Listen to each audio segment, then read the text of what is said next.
Bassirou Sène, troisième adjoint maire chargé des allées marchés. Transport et transport. Je suis le chargé des transports au niveau de la commune. Ok. Père Bassirou, yaakaar naa ponk bu njëkk laal muy marché Ndoumbé Diop nekkoon ci lakk gu ñett yi gannaaw boobu tamit ñu amoon chantier yoo xam ne demeuré nañ ko ba chantier yi demoon nañ fa def ak visite de prospection moo ngi doon avancé waaye dafa mel ni délai bi tamit bi ngeen joxoon délai yi ñëw weesuwaat na fi mu tey fa la liggéey bi toll. waaw tout d'abord di la remercier Mor yàgg waa Bawol temps yëpp parce que je pense que ne vous êtes le directeur su ma la nuyoo maanaam nuyu naa ñëpp leen remercier itam ci ni ngeen ñu mayee ñu mën a waxtaan wax ak askan bi ci li nga xam ne commune bi maanaam am na ko ay programme ak ay yéene ci biir marché Ndiarème ci biir loolu comme ni nga ko waxee yàlla dafa def bi ñu ñëwee ba am programme ci marché bi ba commencé dérouler maanaam réfectionné woon mbaaru jën bi nga xam ne moo gënoon nekk problème ci boo xoolee ci marché bi parce que maanaam jaayu jën dafa ànd ak ay mbalit yu tooy mooy déchets humides bi ñu ñëwee ñu gis ne itam état bi mu nekkoon rafetul pour que nit di jënd jën di ko yóbbu sa kër ñu ne kon nañ defar lépp karolewaat lépp defar ko ba nga xam ne ku fi dugg dina xam ne lii kat mbaaru jën la bu xaw a répondre ay normes yàlla def ñu réfectionné defar ko commencé débarcadère bi ba commencé dérouler suñu programme marché bi lakk mu métti woon loolu itam boo xam ne itam chamboulé lépp lu ñu doon def parce que marché bi dañu fay yaakaar ay recettes yoo xam ne yii moom moo war a dimbale commune bi pour que mu mën di programme yi nga xam da koo am sur le plan financier mu mën di ko exécuter mu chamboulé lépp mais terewul comme itam mairie warta toog di xool am na yeneen moyens yu ñu def yoo xam ne moo ñu dimbale ba ñu survivre ba léegi parce que marché bi itam maanaam mën nañ ne vache laitière commune bi la yàlla def bi loolu amee ñu góorgóorlu ci maire bi di dem fu nekk di mbëkk fu nekk ba yàlla def boo xoolee marché yi lakk Sénégal yëpp marché Ndiarème bi rek lañ ci commencé maa ngi dégg fan yi ñu ngi wax marché Sandaga boo xoolee lakk na lu mot 4 ans marché bi soog di lakk marché Kaolack lakk na marché Ziguinchor boobu sa def naa président moo demoon teg xeer bi marché Thiès ainsi de suite marché Louga Saint-Louis marché bi lakk bëri na mais yàlla dimbale nañu ci suñu approche ak maire bi ci carnet d'adresse am ak itam ci lijjanteem yàlla dimbale ko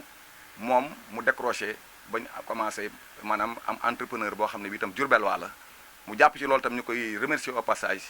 mooy Cheikh Bara Gueye mu commencé avec ses propres moyens ba yàlla dimbale ñu régulariser marché ba marché bi tey yàlla def na mu nekk ci benn niveau d'exécution boo xam ne xëy na léegi ñu réceptionné ko dëgg la mën nañu nangu ne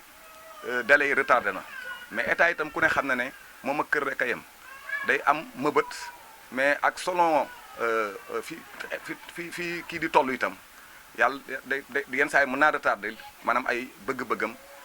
ba looloo waral xëy na 2 ans ngi nii ñu ngi topp marché bi mais yàlla dimbale nañu daal niveau bi mu nekk yaakaar nañ ne comme yegg na fa dina yegg te ñun ñu ngi xaar xëj na fi ak 2 mois ak 3 ñu réceptionné ko waaw ci biir loolu itam comme ni nga ko waxee ñuy remercier itam état bi par le bi maire Malick Fall noonu la ko waxee parce que comme ni ma la ko waxee rek yàlla dimbali na ko ba marché yi lakk yëpp marché moom moo ci njëkk a commencé fu mu mës a taxaw itam dina dem AGETIP dem fu mu war a dem yëpp ba ñu relancé waat ko ba yàlla def na fi mu ne ñu ngi yaakaar ne léegi marché bi pare incha allah ñu réceptionné ko. marché bi coût bi mën nañu ko xam ñu jot a def. waaw xam nga dafa am avenant te bëgguma aventurer ci chiffre de toute façon fenn rek moom mooy li programme boo xam ne bii problème boo xam ne bii war nañu koo leeral mooy bi ñuy présenter maquette bi au niveau de la gouvernance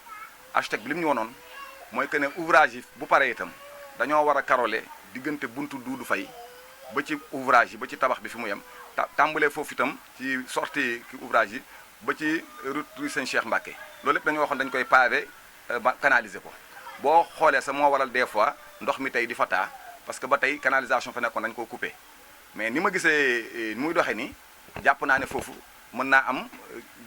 xaw ma ndax ñoom jël nañ ko en compte mais jàpp naa ne ci projet bi la bokk kon coût yi ñun dañoo am benn avenant boo xam ne ñu ngi ko ciy xeex mooy que dañoo bëgg bu ñu paree am na cantine Béthio yi premier bloc bi ñu jëm koo raser jëm koo def niveau R+. kon coût bi mënaguñ koo téye fenn parce que ñun ñu ngi xeex pour am benn avenant à ce sens. gannaaw loolu bu ñu génnee ci wàllum marché bi construction yi ñu ci indi ay leeral mbas mi tamit bi mu amee léegi la marché bi loolu ak waa marché bi tamit est-ce que yéen jéego lañu def parce que yaakaar naa ne période boo xam ne ku nekk da ngaa war a di jàppale te commerçant yi xam ne na jaaree moom daanaka ñoom ñoo ko yor. waaw comme ni nga ko waxee rek xam nga bi épidémie bi amee ba tey mairie bi lépp lu mu mën def na ko du ci marché bi kese ci Diourbel fépp foo xam ne war na faa indi assistance rek def na ko mais comme tey marché bi moo tax ñuy wax te ci mooy domaine bi mu nga xam ne moo tax ñuy mooy waral sunu entretien mooy foofa wax dëgg mesure yëpp yi ñu waroon jël nañ ko fa yóbbu nañ fa en premier lieu ay lavoir yóbbu nañ fa ay gel hydroalcoolique yóbbu nañ fa ay masque sensibiliser nañ leen tam ku ci nekk ñu walla ne yaay sa docteur bopp maanaam yaa war a njëkk a fagarul sa bopp impliqué ci ñëpp je pense que ne communication bi jàlloon na ba boo xoolee tey maanaam commerçants bi ils sont conscients parce que lieu de convergence la marché boo xam ne bi ñëpp fay daje boo ko xoolee sa après bi ñu taxawalee nga xam ne dem bi dem ak dikk bi dematul ñu amatul xaw naa am tuuti lu mu téye woon parce que boo xoolee commerçants yi dañuy dem fu nekk ci Sénégal dañuy dem Diaobé dañuy dem Guinée dañuy dem fu ne dañuy dem ba Mali kon xëy na loolu itam dimbale woon nañu ba boo xoolee cas yi am ci temps yi période yi ñu jàll ni xëy na ouverture yi amoon na ci mais nag dëkk itam mënoo koo bàyyi tëj ko nit ñi liggéeyuñu lekkuñu looloo waral xëy na tey xëy na am nay cas yoo am Diourbel yoo xam ne yi xëy na ñu ngi ñaan yàlla freiné ko mais gis nañ ne mi ngi xaw a percé mais ci biir marché bi moom jàpp naa ne commerçant yi conscient nañ foo dem di nga gis raxasukaay yi di nga gis ñu yor ay masque ñiy jënd si itam ñu ngi am ay masque ñun ci porte yenn saa yi ay jeudi les jours hebdomadaires mooy marché yi maanaam jour marché yi nga xam ne yëpp dañuy jógee ci département yi ak ci commune ci région bi di ñëw ak sa yenn dëkk yi fexe nañ dañu ba ay jeunes yoo xam ne dañuy taxaw boo ñëwee jox la masque boo amul masque ñu kii la et puis sensibiliser nit ñi raxasul dafa yëpp la dañ ko dispositif tam dañ koy teg bon kon mën naa ne loola moom ñu ngi ci góorgóorlu beneen bi mooy dafa amul benn mesure boo xam ne président dafa décréter ne chaque dimanche nañu tëj marché yi mais bu ñu ko tëjee itam ba pare nañ ko bale nag moom ku ne xam na ne ça incombe à la mairie le maire est très conscient moom tam maire bi jël ci dispositif bi mu war a jël yëpp mooy que ne comme moo war a bale mënut a xaar dimanche ba mais chaque dimanche tam dafa teg benn dispositif en place boo xam ne bii day mën a répondre ki li nga xam ne moom la ñu soxla mooy mbalit mi jóge fa ndax jour boobu commerçant yi dañuy tëj mais dañuy soxla itam mbalit mi génn loolu tam yàlla def na ñun am nañ service boo xam ne bi service de nettoiement la dirigé par Serigne Faye ma koy remercier au passage di ko encouragé di ko sant di ko gërëm moom ak Gora Diallo moom itam mooy coordonnateur FERA parce que depuis loolu dañuy fexe ñoom ak seeni équipe ñu xool nu ñu ko defee ba am benn dispositif pour chaque dimanche boo xoolee tous les dimanches bu dul dimanche bi nga xam ne c'est après la Korité yëpp opère nañu au niveau du marché central ainsi que marché Mboudaay parce que il faut ñu wan ne itam marché yëpp la ñu war a bale boo tax na dimanche bu nekk nañ dem ci marché yooyu ñu bale leen waaw. marché Kàdd ga da cee bokk. si xam nga marché Kàdd ba am nañ équipe boo xam ne chaque jour ñu nee naa la bale bi du dimanche kese la ñu koy def ci quartier ndax nee naa la itam du marché kese moom la ñuy nettoyé ñun dëkk fépp foo xam ne mbalit dafa am mairie bi moo ko fa jëlee ci kaw selon ses moyens dëgg la nag defe naa ne ku xool di nga xam ne itam loolu moom ñu ngi ciy góorgóorlu marché yëpp la am na marché Mame Seye Ndiaye am na mais loolu bu ñu jël quartier kër Cheikh Ibra ci la ñu jëlaale marché Kàdd ga mais yi nga xam ne marché yi nga xam ne moo gën a am maanaam fréquentation nga xam ne moom la nit ñi gën di converger mooy marché Mboudaay ak marché central loolu itam boo xoolee dimanche bi passé pour ma gën ci leeral sa dimanche bi passé am na yenn commerçant yoo xam ne ñoo dem ci maire par def benn association bu ñu xaw ma taxawu marché Ndoumbé Diop ñu ànd ak mouvement A3D dem ci maire ne ko dañoo bëgg a def set setal mooy dimanche bi passé mooy mu bi nga ñëwoon doon ko jël bi ñu wax ko maire neen man de loolu moom da ngeen dem gis Bas il est le chargé des marchés ngeen Bassirou l'adjoint maire chargé ngeen dem waxtaan ak moom bi ñëw ma recevoir leen sama bureau ne leen mais lan la lu ngeen bëgg ñu ne ma ñoom dañoo bëgg a impliqué wu def investissement humain jàpp nañ ne ñoom itam seen loxo daa war a dugg ci set setal bi ma leen bon est-ce que waxtaan ngeen ci mu ne moo ñun jot nañu waxtaan mais ku dem ñu dem ku demul dinañ dem ñun moom dañuy bale dañu ànd yéen def ko man leen yan moyen ngeen am ñoom ñu ne ñoom investissement humain lañu am ñoom commerçant yi ñoom mën nañu def seen doole ñëw taxaw bu ñu leen joxee matériel ñoom ñu liggéey comme suñu équipe ñi nga xam ne ñoom lañu fay yebal bon waa 3AD ñoom ñu ne ñoom ci seen maanaam mouvement daf cee bokk setal ak éclairage ku ne gis na éclairage bi ñu def njaarim looloo waral sa bi ñu indee approche boobu wax ko ñun ñu ñeme leen ndax gis nañ ne vraiment ci éclairage jàppale nañ ñu jàppale boo xam ne ku ne teg na ci bëtam mais ñu ne ñoom tam volet ordures yi maanaam assainissement dañ ko ci boole mais amuñu ay moyens parce que Covid bi dafa waral temps yi ñoom liggéeyuñu dañoo taxawal seen i activité parce que ñi leen doon financé ak kii ñoom itam fañ nekk liggéey amatu fa man leen may yéen kon nan ngeen di intervenir ñoom seen carnet d'adresse na leen may ñu dem ci yenn commerçant yu am ay moyens de locomotion ay camion ak yooyu ñu waxtaan ak ñoom ak yenn bailleurs yu fi nekk ay kii yàlla may comme Amadou Gaye ak yooyu ñu waxtaan ak moom mu abal leen peel ak yooyu man leen ñun de lépp lu ñu am ci locomotion ak lu ñu am ci matériel dañ ko indi ñun tam mairie bi carburant itam oto bu ngeen indi nañ ko ci def te loolu lañ def itam ñu ànd ko ñoom it ñu dem sensibiliser seen moroomi commerçant yaa ngi dégg bon waa 3D itam indi seen i membre ñu ànd def ko ak maanaam lépp loo xam ne maanaam commune bi am na ko mooy que ne commune bi indi woon na pelle mécanique am indi woon na ay camions yi mi am indi woon na maanaam personnel bi mu am ñun ñii sa jël nañu ay pelle liggéey parce que itam journée boobu képp ku ñëw ca marché ba gis na ne amoon na engouement man daf ma bett parce que wax dëgg dem nañ fa 5 dimanche mais dimanche bi li ma gis vraiment foogu moon ne ñoom commerçant yi xam nañ ne maanaam mairie bi kese du moom moo war a def ñoom mbalit mi ko fa jëlee ñoom la ko fa jëleel parce que ñooy dëkk ak moom dëgg la nag rôle mairie bi la mais ñoom itam dañ cee war a indi seen touche dañ cee war a indi seen investissement seen ñàq seen doole parce que lu waay moo tax ñoo ko fay def te seen biir la nekkaat mais gis nañ ne bii pa moom wax dëgg maa ngi remercier au passage ñoom ñëpp ñi nga xam ne gis nañ ne vraiment impliqué wu nañ ci joxe nañ seen xaalis togg nañ fay añ joxe nañ dox gis naa ñu defar ay t-shirt yaa ngi dégg gis naa itam ñu ñëw ak seen i doole man foogu mën ne lee vraiment ñoom am nañu sens de responsabilité boobu au passage maire Malick Fall mi ngi leen di nuyu mi ngi leen di sant ñoom ñëpp leen gërëm gis na ñoom ñëpp seen geste gis na ne ay nit ñu responsable lañ gis nañu itam ne loolu mooy partenariat mooy que ne mairie bi ak maanaam couches sociaux yi nekk ci dëkk bépp du affaire mairie nga fële maa nga fee affaire jàppalante la parce que population bi maanaam mairie bi population yi la kon mairie bi mënta def dara sans les populations li ñu def keroog c'est à perpétuer dañ ko war di continuer di ko def parce que loolu mooy responsabilité que kon ku nekk bépp citoyen dafa war a utile amal njëriñ sa askan gis naa daal vraiment keroog man la ma fa gis engouement bi mu gis daal xaw ma nag ñan ñoo ko waxtaane mais nañ gën a continuer ñoom ñëpp te xam ne loolu mooy responsabilité. waaye ci biir résidence boobu am na ñoo xam ne ni ñoo ngi doon ñaan maire bi ku mel ni am soxla marché bi. moo ñenn ñu yëkkati. waroon ci Malick Fall sax. maire bi ñu jàppale dafa leen ay toilettes publiques bu ci mën a jàpp ak mbay mu fa nekk nga xam ne yàggoon na fa. marché moom sànni wecc keroog sax dëgg la. ñu jéem a dindi bari moom yëpp su ko defee léegi beneen yoon liggéey dana gën a yomb. Effectivement xam nga je pense que ne rien n'est privé au marché surtout les édicules publics mooy douche yi c'est à vocation publique te ñoo fay demal seen bopp mais nag ñoom seen organisation moo tey bu marché bi moo wane ne pour que nit ñi mën di dugg ci biir il faut que mu am ku fa toog di ko setal di ko defar ndox mi di nekk à leur disposition parce que boo ko xoolee tey ñun bu njëkk moom mairie bi moo fa doon indi ab agent bi day ñëw yem ci liggéeyam bu seetee baax na bu setul baax na ndox mi yenn saa yi mu coupé parce que nu nekk lañ ko doon utiliser looloo waral léegi gérant yi fay nekk ñoom ñooy jël seen responsabilité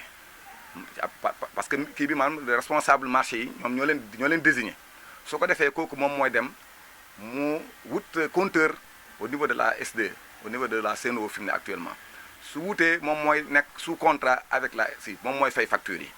moom mooy woy ay détergent ñun dañ ko appuyer des fois mais mooy wut ay détergent di balee di raxas yenn saa yi am na ñoo xam ne dañuy fay jànq boo xam ne da leen ko ñooy def vidange bi xam nga kooku itam dafa am responsabilité ci biir kii bi du dëgg commerçant bi li mu ci am mooy ñëw fekk mu set ba nga xam ne la mu doon bàyyi kër moom la fiy fekk loolu moom defe naa déjà loolu moom mooy dispositif ba fa nekk kon jàpp naa ne ñun amuñu benn implication à ce sens bu leen neexee suñu koy mayee loolu moom ñun duñ ci dugg ndax mairie bi la mu mën mooy comme ni ñu ko defee nii tey actuellement nous avons un programme dans le marché programme bi comme ni ma la ko waxee marché bi ni ñu ko fekkee dinaa ko waxaat di ko waxaat marché bi ci ñu ko fekk marché Diourbel bon boo ko xoolee plan bi baaxul mooy que ne ñun dem nañ sa ba approché cadastre pour que bu ñu mënoon am un nouveau plan directeur beneen plan directeur parce que marché bi du trapèze du rectangulaire du carré du kenn xamul nu mel xoolal fii ba ca boo xoolee marché bi ba ca kii ba nu mu tëddee ca kàdd ga mooy ca wetu station bas xel comme kër la woon ab loo la woon Aminta moo ko jënt mettre ko à leur disposition ñu def ko ñu utiliser ko de manière commerciale. boulevard bi mooy loolu boo ko xoolee classé c'est pas classé moo compté ba kër maam Thierno Kandji léegi nag ñun li ñu jàppoon mooy bi ñu ñëwee dañ ne est-ce que ñun mën ñoo am plan directeur marché bi nga xam ne lépp lu mu ëmb rek loolu day bokk ci marché bi parce que marché bi loolu rek ko mën a defar boo xoolee tey problème mbalit bi nga doon wax ñun fekkuñu fi dépotoir mais amuñu benn réserve boo xam ne fekk nga ko fi tey boo xam ne tey mën nañ fa teg mbalit mu négandiku foo ko mën a teg rek mooy fi visible boo xam ne ku fa romb day ça sonne mal ça se voit mal boo ko rombee rek da ngay xam ne lii rafetul fi ñu koy def mooy ci route bi nga xam ne moo jëm hôpital foofu nga ko mën a def ak feneen wala nga ñëw ba ci fii wetu service d'hygiène yooyu yëpp mooy ay manquement la yoo xam ne ci bi ñuy tracé marché bi ñun bu ñu fi nekkoon ragal naa ne ndax loolu daan nañu ko xeex dinañ fi bàyyi réserve yoo xam ne di nga fa mën a teg marché mbalitu négandiku looloo waral tey ñun bi ñu ñëwee ci côté boobu dañ ciy am benn programme mooy que ne bu ñu sañoon ñu am benn plan directeur parce que jàpp naan tey fi chambre des métiers nekk fii horticole nekk dafa war a génn marché bi dañ ko war a délocaliser parce que avec nouveau ouvrage yi ñu war a am bu ñu amee hôtel bu bees chambre de métier pour que exposition la ñuy def art kii yëpp di mën di exposer seen kii touristes di ko jaay mais fii mu nekk ni c'est pas pour yow leer na dañ ko war il faut mu génn parce que dañ ko war a toxal am na ay réserve yu fi am na la zone industrielle am na la zone artisanale mais nañ fa yóbbu délocaliser lii école kii bi horticole bi am na fu gën a neex suuf ay zone réserve la te itam dañ fay jàngal ay élèves fii maanaam zone bi c'est saliné maanaam suuf xorom bi kenn mënatu faa def maanaam sa ay expérience di xale yi parce que du dem kon ragal naa ne ñaar yu yëpp dafa war a génn marché bi su ko dee ñu xool nan nañu amee plan bu moderne boo xam ne marché dañu koy mën a def mu nekk marché digne d'un chef-lieu de région commune boo xam ne chef-lieu normalement marché am tey war naa kii loolu nag c'est un problème boo xam ne nee naa la dañu ko hérité nee naa la problème mu mbalit mi comme ni ma la wax amuñu dépotoir mbalit mi ngay wax nga xam ne dafa nekk Xelkom bi ñu koy dagg sous le magistère de Aminta dañu koo jaay commerçant yi bloc 100 à 30 boobu dañoo amoon problème xam ak ADM waroon kii yaa ngi dégg commerçant yi itam def erreur bu mag mooy que dañoo war a bàyyi ñu niveler ko ba rembler ko soog koo découper mais am na ñoo xam ne yàkkamtoo am na ñu am doole amul doole ñu gaawantu commencé tabax mu am ay bas-fonds ci biir looloo waral tey mbalit moom ngay wax noonu am na ñoo xam ne am nañ sama hauteur boo xoolee yow boo fa demee kar moom la ñuy wàcc nii di dem progresser ndax dañu ko bëgg a terrasser ba mu jeex yoon yi am na yoon yu ñu génn fi ne rembler ko yooyu itam lañ fas yéene topp ko ba mu jeex mooy yooyu ngay gis di ko wane naan mbalit mi des na mbalit moomu yokkuwul bi ñu fi nekk ak léegi parce que mbalit dootu fa delluwaat xanaa quelques-uns yu nekk foofu nga xam dañu fay tuur mais ñun mbalit dootul jóge ci marché bi di dem foofu parce que am nañ dispositif le soir équipe ngoon boo xam ne chaque soir mi ngi ci marché bi nga xam ne day génne mbalit dootul bàyyi ñu koy génne de manière désordonnée nga xam ne ku nekk da ngay dem rek di ko déplacer loolu moom boo ko xoolee sax mooy ay dépôts sauvages la ay dépôts sauvages yu boo ko xoolee bu baax nga xam mbalit nga xam ne léegi dañu ko faa fekk ñun ñu ngi koy wàcc nee naa am na yoo xam ne boo xoolee na mu wàccee yow boo xoolee te nga xool ko baax bu la neexee dem dafa dañ koy terrasser wàcce ko bu ko defee yenn yi ñu pousse ko mu dem ci bas-fond yi nga xam ne dina am niveau ndox mi mën di dem su ko defee nit yi mën a jëlaat seen i place beneen bi moom mooy comme ni ma la ko waxee ñun bi ñu ñëwee itam gis nañ ne canalisation bi amoon na bu fi nekk au centre dëgg la mais comme ni ma la ko waxee avec lakku marché bi dañoo dagg réseau bi ci digg bi marché bi boo ko xoolee gis nga ndox mi ngi génnee route nationale jaar ci tëli service d'hygiène bi ñu dugg si biir marché bi xam nga marché bi ndox mi ngi génne ji horticole jëm ci bas-fond mooy ci la zone mooy le bras de mer là bi nekk ci ginnaaw mooy te boo xoolee fi commerçant yi tabax noonu nga xam ne moom mooy loo numéro 201 boobu foofu c'est une zone non édificante yi kenn war fa tabax boo xoolee ay siyaan la mooy ndox mi jógee ci dëkk bépp fa la jëm si xam nga ndox moom du bàyyi këm gis nga xam nga dëkk bu nekk dafa am ay bas-fond fii tey ndox yi jóge ci kër gu mag joxe ci maanaam fi muy converger mooy ci bras de mer bi boo ko seetloo bras de mer moo jaar nii jëm ku jaar fépp ndox yi nekk ci dëkk bépp fa lañ jëm si fa lañ converger léegi nag moo ci marché bi lay jaar nag jaar ci buntu Duudu Fay jaar ci digg marché bi génn yi jaar kër gaari bàyyi ngaari bay jaar ci wetu Kaba Gueye yi jaar ci biir marché bi génn ci centre culturel bi continuer demee fépp rek destination mooy dem ca bas-fond ba léegi nag ñun biñ ñëwee ku ne xam na ne yow xam nga ne Xelkom nawet am na cantine yoo xam ne dañu am 4 mois 5 mois duñu pratique duñu liggéey loolu lañ xam nga foofu da nga fay romb tey mbir maa ngi ci suuf ndox mi dem te xamoo ñaata million fa jaar te pourtant yow xam nga ne boobu sa boo xoolee fali Mansour Faye boobu moo nekk ministre de l'Assainissement moo fi ñëwal boppam ñu xeex ba tey nee naa la boo xoolee te tey nagal ba mu taw ren gis nga la tàmbalee kër suñu bàyyi docteur Wan Paul Ciss jëm si ci marché bi la famille Sila ñëw ba ci foofu nga xam ne mooy fi ñu jaay bisaab dem dootu fa gis ndox xanaa leer na mu am défaut technique ci biir maanaam am problème kii bi sunu machines yi ñàkk a daw comprendre nga loolu rek moo mën a tax ndox mi kii mais ñun def nañ benn dispositif boo xam ne boo xoolee fa ndox taxatul boo xoolee daaw yow yaa ngi foon da nga gis ne noonu da doon jar sa yenn saa yi nit fay juróom fukki dërëm pour mën a traverser ci rive bee ñëw ci bii charrette yi leen doon transporté loolu gisatoo ko fa c'est yooyu dañ koy wax tey bi ñu demaatee ñu gis ne daaw ndox mi dafa doon taxaw il a fallu ñu dafa ay rajo fi ne nii yow boo demee di gis construction yi bees fi neen pour ndox mi mën a ruisseler dugg ci biir kii bi mooy waa regard yi ak itam am na ba rajo bu fa nekk pour que bu maanaam pour mu ndox mën a dem ci biir damay fàtte kii bi grille avaloir bi pour mën a dugg ci biir dem ci stationnement bi maanaam station yi ba kii sunu station de pompage yi mu jàll la ko dem kii am na dispositif boo xam ne bu clair la bu am fi biñ ñëwee itam fi ni nii def nañ curage yu réseau bi maanaam réseau yëpp bi à l'extérieur à l'intérieur du marché def nañ curage bépp dinañ ndox mi fenn moo ñu dese mooy daaw boo ko xoolee buntu Doudou Faye ba ci ouvrage yi ndox mi dafa doon taxaw te pourtant bi mu taxawee bi ñu wooyee état bi wan ko ne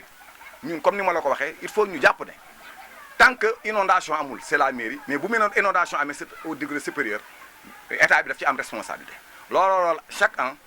dañuy teg benn plan Orsec lañ koy tuddee di ko bàyyi ci au niveau de la préfecture parce que préfet moo mën a réquisitionner ay pompiers ak dem liggéeyloo leen mairie bi mën nga leen woo peut-être duñ ko def mais bu yeggee ci inondation rek état bi ak mairie ñoom ñoo koy partagé kon marché bi dañ jàpp ne marché bi Diourbel maanaam marché yëpp état bi daf ci am responsabilité mairie bi am ci ñun suñu responsabilité mooy ñu canaliser ndox mi moo dem mais bu calamité amee calamité mooy nga dem ba loo xam ne kenn foogu ko woon am parce que ndox mi am na fu muy toll jàppal ne moom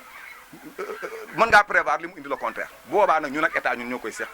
bu boobaa dispositif day taxaw pompage mën a am ñu yóbbu ñaan ñu ko yàlla nag quoi parce que tey def nañ benn dispositif boo xam ne yow gis nga ko am foon daaw dañ koo daggoon jëlee nañ ko ci buntu Doudou Faye def nañ réseau bi diamètre maanaam benn canalisation boobu 20 centimètres boo xam ne moo ci nekkoon moom lañ reprendre defat ko ay regard yoo xam ne yu gën a rapproché pour ndox mën a jàll dem ñëw nag ci fi ouvrage yi ne ouvrage yi nag moom ñun mënuñu ci dara mënuñu fa jaarale kii parce que foofa c'est fermé ci responsabilité entrepreneur bi lay nekk boobam ñu koy livré ci beneen côté bi itam am na canalisation def nañ curage dem kon yooyu yëpp ay dispositifs la nga xam ne bu yàlla defee mu dox ndox mi mën naa ñàkk ki mais nag nañ jàpp ne ñu ngi naan ndox dina am kon yàlla mën naa defit inondation am parce que lu laay mënti waxit suñu kër yi sa man mi damay toog naa ba ndox mi di dugg fii nga nekk di kër ma dama dem ci Duudu mooy bitigu séeréer yi ñu jox ma benn camion ma ñëw def ko fii sama buntu kër pour ndox mi di dugg parce que lu laay mënti waxit ndox moom bu bëree moom foo ko prévoir mën na koo ëpp kon ñun jàpp naan def nañ benn dispositif ñu ñaan yàlla rek yàlla na fonctionner beneen bi mooy programme bi ñu am ba tey ci marché bi mooy daaw bi ñu waxtaanee dañoo soulever problème yëpp ñu teg ñu ne ñun de lii dañ ko mën a rek lii dañ ko mën a rek lii dañ ko yàlla dimbali ñu maanaam lancé marché yi journal officiel yi nekk Sénégal yëpp maanaam bind nañ ko ci publier ko marché bi ñu soumissionné ñu gagné ko un certain Fodé moo ko gagné bien Sénégal gépp soumissionné woon mu war a réfectionné douche yi nekk ci marché yëpp yi marché lu ba jóg douche WC public bu fa ne dana ko réfectionné commencé na ko bi gënoon a garaaw mooy bi nekkoon ci garage yu Kaolack bi mooy ci cantine Abdou Wade yooyu pare na ba mettre nañ ko en fonction mi ngi fonctionné yi ci des yëpp itam dañ koy réfectionné waat parce que gis nañ ne itam fu nit ñi dem dafa war a suturloo dafa war a répondre à ay normes beneen bi mooy jàpp nañ ne itam ouvrage yi mun ñu ko réceptionné ba pare ñu bàyyi maanaam di glacer ay jën ci ay kees boo waral seen saa ñu koy publier muy nangam sax yi tey ñun li ñu def mooy chambre froide la ñuy defar boo xam ne bii dañ koy tabax defar chambre froide ci kaw jën boo ko amatee bu la neexee 1 mois nga dugal ko ci biir mu conservé ko bu la neexee nga jënd say par oto jën di ko écouler bu kaatee nga dem loolu tam ñu ngi ci marché bi waa ji mi ngi ko commencé exécuter ci dans le marché. kon y a beaucoup de progrès ci marché. non buntu yi xam nga buntu yi li ñuy wax dañ lay won ne seele wuñ ko buntu bi ñun ñoo ko ne bu ñu defal buntu tóol benn na diis na dëgër looloo waral maanaam poto yi fi nekkoon pour mu téye ko day jafe mais tous les portes sont disponibles benn moo ci des boo xam ne mi ngi ci kii boom mi ngi ci entreprise kii pour mu livrer ko mais des yëpp dañ c'est des portes de qualité nag mooy dafa dëgër dafa résistant même yéen su fekkee ne mën ngeen ko defar engagé leen menuisier kii maanaam maçon bu gën a compétent bi ñu indi ñu fay ko kon xam nga foofu moom dootu ñu mënatoo ne mairie bi la parce que mairie dafa na porte yu baax indi na wéer na ko defar na ko maçon bi defar baax na baaxul ñun saa yu ñu woy ñu refaire mais même ñoom nee nañ leen su ngeen mënee defar leen ñun ñu fay kon defe naa ne loolu moom du wax loolu moom presque mën naa ne c'est résolu beneen bi moom mooy prévoir nañ defaat ci marché benn hangar boo xoolee ci riverains yi maanaam ñi jaay sobleeg yooyu ci dëkk bi am na ñeen ñoo xam ne bu ñu ñëwee ñu ngi créé benn marché parallèle ci ginnaaw boo ko bàyyee day gën di màgg day concurrence déloyale day am marché bi day gën di affaiblir loolu tam dañu bëgg dindi indi ci biir fixé leen loolu tam marché bi joxe nañ ko ba entrepreneur bi la mu commencé ko pour wan la ne ñun lépp loo xam ne suñu responsabilité te lii ma la wax nii man nee naa la ne du ma la wax loo xam ne bu la neexee ma dem ak yow ñu ànd ku koy weddi ma woon ko sa kanamam mu wax le contraire dëgg la nag ñun li ñu fi teg mooy nit ñi di jàmbat ñuy faj moo ñu fi tax toog te it loolu moom au jour le jour ci le maire Malick Fall nekk ku ne xam na ne c'est un maire proche de sa population boo ko wee mu jël la ku gën a élémentaire sa boo waxee ak moom dina la joxe importance wax yow parce que loolu moom moo tax muy mën a xam lépp mais marché bi moom d'accord naa nga wax lii ne lii def nañ ko lii des na loolu moom nangul nañ ko ku ne parce que loolu moom moo ñu fi teg te bu ñu sañoon tam nit ñi di critiquer pour ñuy def mais wala ne moom sincèrement man nekkoon naa fi délégué marché bi tous les maires yi fi jaar man maire le maire Aminata Tall moo fekk musuma réunir ak moom lii ma la wax nii musuma toog ak commerçant yi mu woo ma ñu toog échanger pour li jëm ci marché musuma koy jël mu jël ma téléphone lii je défie ku la ko wax ne am na je suis taxaw naa taxaw nga woo ko ma toog mun la maa ngi Aminata Tall woo na ma woo marché bi di échanger ak man ci li mu war def ci marché bi mësta am mos fee exécuter benn travaux au marché woo ma ne ma nii laa bëgg ñu defee ko moom en personne mësta am te Malick Fall kii ñi fi nekk yëpp responsable bëgg a nekk su lu mu bëgg a def ci boo ko waxee mun la lii laa bëgg a def li waxtoo échanger ak ñoom kon am na évolution bu mag le maire Jacques Bodin maa ngi dégg ci ay audio ñu ne man dama doon wax ak moom yenn saa yi nee na moom ñu ne bas bon ba doon wax ak ma di tëgg dënn Jacques Bodin nekk na fi ba jóge fi maa je défie kii ku ko mën a dindi mosuma toog ak waa marché bi ñu réunir ak moom mostam te toog na fi 5 ans yii 7 mois yu mujj yi gis nga nit da ngay nangu ne ñii ñu ngi góorgóorlu maire bi am na approche boo xam ne yow xam nga ko ma xam ko keneen xam ko man mii sax mënuma ko parce que il est très disponible lu xew boo ko laajee ngay ku gën a ndaw loo bëgg moom da ngeen ci échanger nee naa la nag dama la waxaat dama ci réitérer samay wax Aminata Tall nekk na fi ba jóge fi 7 ans musuma recevoir maag moom ak commerçant ñu waxtaan ci li jëm ci marché wala ma woo ko mu naan ma lii ci marché bi programme yi fi ba ci cantine Abdou Wade yi musuma cee woo impliqué na ma lii laa bëgg a def parce que ma ne ko lii laa ci xalaat lii cantine yi mu def au niveau du marché ci digg bi musuma woo ne ma ci ma toog ñu échange ci mësta am yàlla li ma wax je le jure sur le Saint Coran li ma wax du dañ Jacques Bodin woo na ma këram ñu toog waxtaan ci boo loo xam ne benn mooy bi ñu bëggee jaay poste de sécurité bu ma imposé mu woo ma ne ma lan ma wax expliqué ko ma du tëddoo ak benn problème bu amoon marché Mboudaay boobu itam dafa bëggoon ñëw fekk ñun ñu am tam kuñ fa bëgg a teg ndax moom moo ñu doyoon ñu kii foofu am nañ fi problème yaa ngi dégg mais musuma toog ak moom woo ma woo commerçant ñu toog di échanger je le dis boo may wax ak moom di tëg ay mbëgg xam nga amul xam nga maire bi fi nekk comme li ma la wax rek ci population bi la jógee ñun ñii ci population bi lañ jógee ci marché bi lañ jógee suñuy bien nekk fa mun ñu changer de stratégie mun ñu changer kon day sa doon contrat te ku ñu xam-xam ne du ñu genre boobu tey suñu ndam la ci lépp lu ñu mën a góorgóorlu ba marché mën cee bénéficier ñu ki parce que loolu la ñu Malick jëlee teg ñu ci kanam monsieur le maire Malick Fall yaakaar bi mu am ci man mooy moon ko ne lii moo baax lii moo bon te ñoom it defe naa ne bu fekkoon ne mën nañoo bénéficier wu ci suñuy alliance ak suñuy ànd bi ñu ànd nga xam ne ànd nañ ci moment yu pénible ak yu difficile ñenn ñu nekk samay mag ñenn nekk samay grand dañ cee war a mën a ànd en collaboration lépp lu ñu bëgg a régler mën nañ ko régler lu ñu mën a xam lu ñu am doole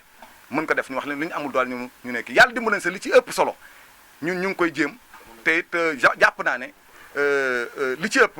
ñun ñu ngi koy réaliser beneen bi mooy maa ngi koy fàtte éclairage bi bokkoon na ci suñuy mëbët am na lu ñu jot def am na fu des mooy ci